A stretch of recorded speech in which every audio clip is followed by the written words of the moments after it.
Salut à toi qui regarde cette vidéo, j'espère que tu vas bien. Alors aujourd'hui, le Seigneur m'a inspiré de faire une vidéo pour les groupes chrétiens qui sont sur le point de se séparer. Je voudrais m'adresser à vous. Le Seigneur m'a vraiment mis à cœur de vous transmettre ce message pour vous dire vraiment de ne pas vous séparer, de vous rappeler vraiment d'où Dieu vous a pris et de ce pourquoi il vous a mis ensemble. Ne vous laissez pas diviser par le diable qui veut s'immiscer entre vous pour détruire votre relation, pour détruire ce que vous avez construit ensemble, pour détruire en fait la mission que Dieu vous a donnée. Vraiment, quel que soit le groupe dans lequel vous vous trouvez, quel que soit ce qui s'est passé entre vous, rien n'est impossible à Dieu. Dieu peut tout reconstruire, Dieu peut faire les choses, Dieu peut restaurer. Et pour ça, je voudrais vous parler de Actes chapitre 2.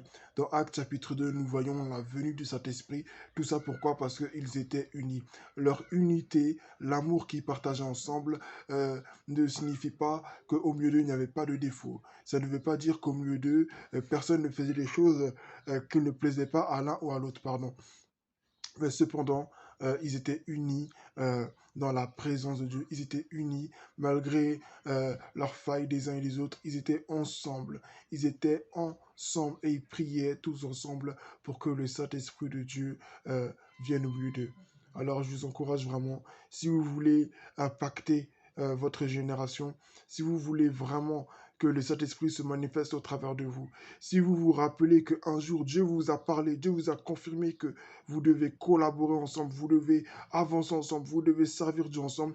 Ce n'est pas normal que vous laissiez le diable se mettre entre vous. Ce n'est pas normal que vous laissiez des rumeurs, des paroles quelconques se mettre entre vous. Oui, mais il fait toujours ça. Oui, mais il fait toujours ça. Entre les deux parties, il faut toujours qu'il y en ait un qui manifeste plus de patience. Entre les deux parties de ces histoires-là, de ces querelles qu'il y a entre les groupes chrétiens, c'est important qu'il y en ait une qui sache mettre bas la terre, qui sache s'humilier. Si c'est les deux, tant mieux. Mais il faut bien qu'il y en ait l'un d'entre les deux qui aille l'un vers l'autre pour s'excuser, demander pardon et que les choses aillent de l'avant. Donc j'encourage vraiment tous les groupes chrétiens. Entre vous, des fois, il y a des disputes. Euh, je dis pas, il ne s'agit pas d'un groupe 1 ou d'un groupe 2 et entre ces deux groupes-là chrétiens différents. Non, je parle au sein, en fait, d'un groupe de 5, un groupe de 6. Peut-être vous chantez, peut-être que vous priez, peut-être que je ne sais pas. Mais moi, Dieu m'a mis à cœur de transmettre ce message à un groupe chrétien. Un groupe chrétien à travers le monde, où vous êtes plusieurs de toute façon. Mais où que vous soyez, le Seigneur veut vraiment que vous restiez ensemble. Le Seigneur ne veut pas que vous vous sépariez. Des fois, vous allez prier pour dire, Seigneur, confirme-moi, est-ce qu'on doit rester ensemble? Confirme-nous, est-ce que c'est vraiment toi qui nous as parlé? Dans ce genre de cas, vous savez, parce que des fois, on prie tellement avant de faire les choses. Dieu nous parle, il nous parle. Et quand il nous a parlé, et que à cause d'une difficulté, à cause d'une dispute, on se sépare et on demande encore à Dieu si c'était bien lui, à un moment donné, il ne répond plus. À un moment donné, il ne répond plus. Et soit c'est notre chair ou c'est le diable même en fait qui vient nous parler. Et on va dire, oui, c'est vraiment Dieu qui m'a parlé. Dieu m'a révélé en fait que tu n'étais pas une bonne personne. Mais Dieu savait que X et Y à tes côtés n'étaient pas une bonne personne. Et cependant, il les a mis à tes côtés. Dieu les a mis à tes côtés. Dieu savait que toi aussi, peut-être que tu n'étais pas une bonne personne, mais Dieu t'a mis aux côtés des autres.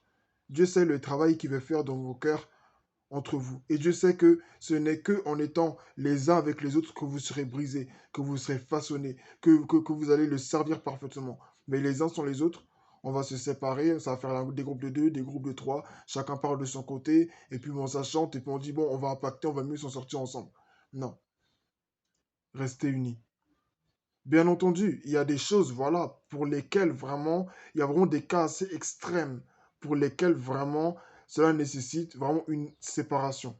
Parce que voilà, il ne faudrait pas non plus qu'il y ait de pommes pourries dans le panier, de peur que tout le panier de pommes soit pourri.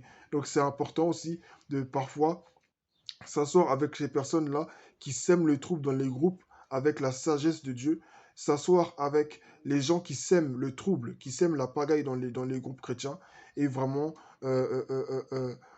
discuter avec elles, prier pour elles aussi, pourquoi pas, mais leur dire les choses telles qu'elles doivent être dites, dans la sincérité, dans le respect, dans la sagesse, dans la douceur, pour que la personne sache que vraiment ce qu'elle fait n'est pas bien. Mais maintenant, c'est sûr, quand il n'y a pas de changement, quand la personne persiste, sachant que ce qu'elle fait en fait est un danger pour la mission, c'est sûr qu'à un moment donné, il faut se séparer.